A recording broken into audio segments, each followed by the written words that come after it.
मैंने अक्सर ये बात कही है और मेरे सब्सक्राइबर जानते हैं कि आपके इस नौकर ने हमेशा आपको आगाह किया है। ये दाइश क्या है, ये IS दाइश संगठन क्या है? ये कोई मुस्लिम संगठन नहीं है, ये कोई मुस्लिम आतंकी संगठन नहीं है। ये अमेरिका के द्वारा बनाया गया आतंकी संगठन है जिसको इसने इस्लामिक लिबादा पहनाया हुआ है। आज वही बात सामने आई। रशियन इंटेलिजेंस ने खुलासा किया है कि ईरान के अंदर ISIS दाइश आतंकी संगठन एंटर कर सकते हैं, और बिल्कुल कर सकते हैं भाई, बिल्कुल कर सकते हैं। ईरान में बड़ा खतरा है। ईरान को बहुत ज्यादा सतर्क और सावधान रहना होगा। रशियन इंटेलिजेंस ने कहा है कि ईरान के अंदर आतंकी संगठन दाइश एक्टिव हो सकता है। और क्यों? अमेरिका जब कहीं हार जाता है, इजराइल का ऑपरेशन जिस जगह फेल हो जाता है, वहां ये इन आतंकवादी संगठनों का सहारा लेते हैं। दुनिया के टॉप लीडर्स इस बात को जानते हैं। जितनी जल्दी हम समझ जाएं, हमारे लिए भी सारी चीज़ों को समझना आसान होगा। उधर मेरे दोस्तों ये देखिए, फर्स्ट बैच मिल गया है अमेरिका के द्वारा। इजराइल को पहला बैच मिल चुका है टैंकर का। जी हाँ, ये जहाज़ उतर रहा है, ये टैंकर है। इसकी खासियत यही है कि ये उड़ते हुए फाइटर जेट को रिफ्यूल कर सकता है, उसे ईंधन दे सकता है। अब उधर ईरान की आप दो टूक सुन लीजिए। गोश वोश बांट लिया होगा आपने, माशाल्लाह, बहुत अच्छी बात है। ईरान ने दो टूक कह दी है कि जब तक $24 बिलियन अमेरिका हमारे अनफ्रीज नहीं कर देता, डील आगे नहीं होगी। ईरानियन ऑफिशियल ने कंफर्म किया है कि इस वक्त हम अपने एनरिच यूरेनियम पर अमेरिका से बात ही नहीं कर रहे हैं। और अगर आप सुन रहे होंगे अमेरिका कितनी बड़ी बड़ी बातें कर रहा है। गुलाबी सुअर के चूतड़ों में इतना दम नहीं है कि स्ट्रेट ऑफ हॉर्मुज की असली तस्वीर जारी कर दे। AI की तस्वीरें रिलीज करता है ट्रंप, जिसमें ईरान के टैंकरों को समुद्र के नीचे दिखाता है। मैं असली दिखा रहा हूं। स्ट्रेट ऑफ हॉर्मुज की पहली झलक देख लो आप। आपको जहां तक आपकी नजर जा रही होगी इस तस्वीर में, आपको टैंकर ही टैंकर दिख रहे हैं। अगर ईरान की नेवी बकौल अमेरिका के तबाह हो चुकी है, तो फिर अमेरिका के चूतड़ों में इतना दम क्यों नहीं है कि वो इन जहाज़ों से कहे कि स्ट्रेट ऑफ हॉर्मुज क्रॉस कर ले? जवाब आपको मिल गया है। हर दिन अमेरिका का हर अखबार, अबे एक अखबार झूठ बोल देगा, दो बोल देगा, सारे ही झूठ बोल रहे हैं। अमेरिका का एक और अखबार आपकी स्क्रीन पर है, प्रूफ आपकी स्क्रीन पर है।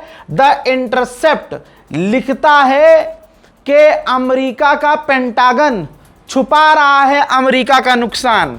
ईरान ने जो अमेरिका को पेला है, उस पेलाई में अमेरिका का जितना नुकसान हुआ है, ज्यादातर नुकसान को छुपा रहा है अमेरिका, और पेंटागन झूठ बोल रहा है। चलो अब मैं आपको फ्रांस के अखबार की भी दिखा देता हूं। फ्रांस के अखबार ले पॉइंट ने लिखा है कि अमेरिका ईरान से जो बात कर रहा है, जो डील कर रहा है, ये साइलेंट हार है अमेरिका की। क्लियर कट लिख दिया है फ्रांस के अखबार ने। ज़ेलेंस्की ने एक वीडियो जारी किया है। ये वो वीडियो है जिसमें उसने कहा है कि मैंने अमेरिकी कांग्रेस और डोनाल्ड ट्रंप को चिट्ठी लिखी है और एयर डिफेंस की मांग की है कि हमें एयर डिफेंस चाहिए। मैं इस बात को समझ रहा हूं कि ग्लोबल अटेंशन इस वक्त ईरान की तरफ है, लेकिन हमें सख्त ज़रूरत है डिफेंस सिस्टम की। जंग के दौरान की एक वीडियो आई है जब अमेरिका और ईरान के बीच जंग चल रही थी।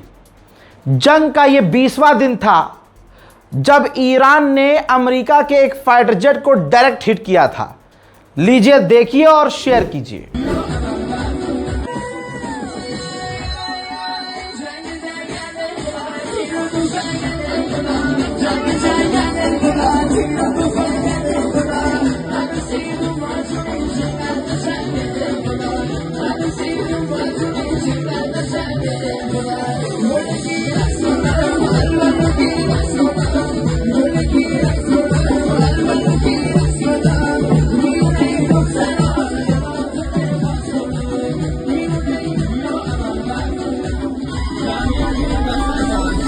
डोनाल्ड ट्रंप ने कहा था इससे पहले की रिपोर्ट में, सुबह मैंने आपको बताया था, अमेरिका कह रहा है कि ईरान भीख मांग रहा है डील की। अब आइए ईरान के नेवल ऑफिसर की सुनिए। ईरान के नेवल ऑफिसर कह रहे हैं कि ट्रंप भीख मांग रहा है डील के लिए। अब आपके हाथ में है, जनता सोचे समझे कि आपको ट्रंप पर यकीन करना है, ईरान पर यकीन करना है, फैसला आपके हाथ में। रूस के डिप्टी विदेश मंत्री का बयान आया है। उन्होंने कहा कि हम ईरान के एनरिच यूरेनियम को फ्यूल में कन्वर्ट कर सकते हैं और उस फ्यूल को ईरान किसी भी तरह से इस्तेमाल कर सकता है।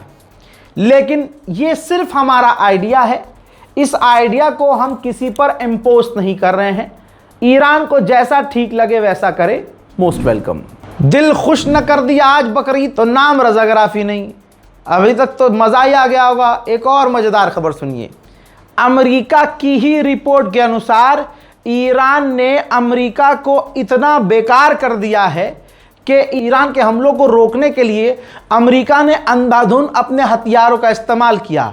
रिजल्ट जिसका यह है कि 5 साल अमेरिका को लग जाएंगे दोबारा अपने हथियारों को दोबारा से भरने में, और उस जिस स्थिति में 2 महीने पहले अमेरिका था। अमेरिका बहुत तेजी से भी हथियार बनाएगा, तब भी उसे 5 साल लग जाएंगे। और सुनिए, कहा था ना दिल खुश कर दूंगा, ये है ईदी आपके लिए। बाकी मेरी ईदी तो बस क्या ही, आप दुआ दे दीजिएगा। टॉमहॉक मिसाइल, ये वही मिसाइल है जिसे डोनाल्ड ट्रंप ने मेनाप के स्कूल पर मरवाया था, और सबसे ज़्यादा ईरान पर इस मिसाइल का इस्तेमाल किया था। टॉमहॉक मिसाइल को रिकवर करने में, दोबारा से उतनी ही मिसाइल बनाने में अमेरिका को 2030 का साल लग जाएगा, 2030। साथ ही थार्ड और पैट्रियट एयर डिफेंस सिस्टम के इंटरसेप्टर्स बनाने के लिए 2029 तक का साल अमेरिका को लग जाएगा। ईरान के विदेश मंत्री ने फ्रांस और न्यूजीलैंड के विदेश मंत्रियों से फोन पर बात की है। आज तमाम देश ईरान से बात कर रहे हैं। पहले ये साले सब मिलकर ईरान की आलोचना करते थे।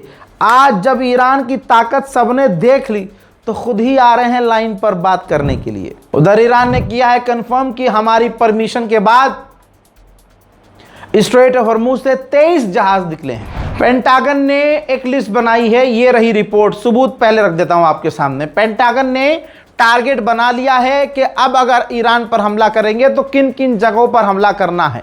लेकिन इस लिस्ट में दिक्कत यह है कि जो लिस्ट बनाई है, टारगेट लिस्ट, हिट लिस्ट, ये वो जगहें हैं जहां पर अमेरिका के लिए हमला करना और मुश्किल है।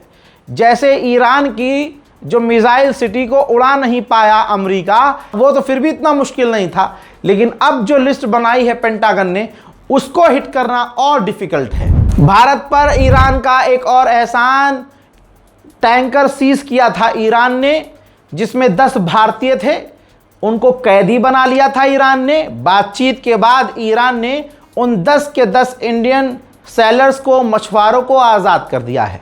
इधर ईरान के राष्ट्रपति ने पाकिस्तान के प्रधानमंत्री शहबाज शरीफ से फ़ोन पर बात की है। ईरानियन ऑफिशियल ने धमकी दी है कि अगर अमेरिका ने दोबारा हमला किया तो ईरान के कोस्ट लाइन को, समुद्री बॉर्डर लाइन को अमेरिका के लिए और अमेरिकी सैनिकों के लिए कब्रिस्तान बना देंगे। बकरीद का दिन है तो आपको याद होगा एक भैंस फेमस हो गई थी जिसका मुंह डोनाल्ड ट्रंप से मिलता था।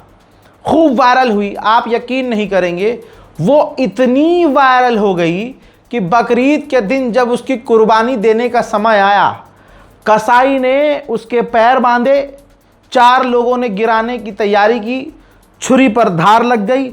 अचानक से बांग्लादेश की पुलिस पहुंच गई, क्योंकि वो भैंस बांग्लादेश की थी।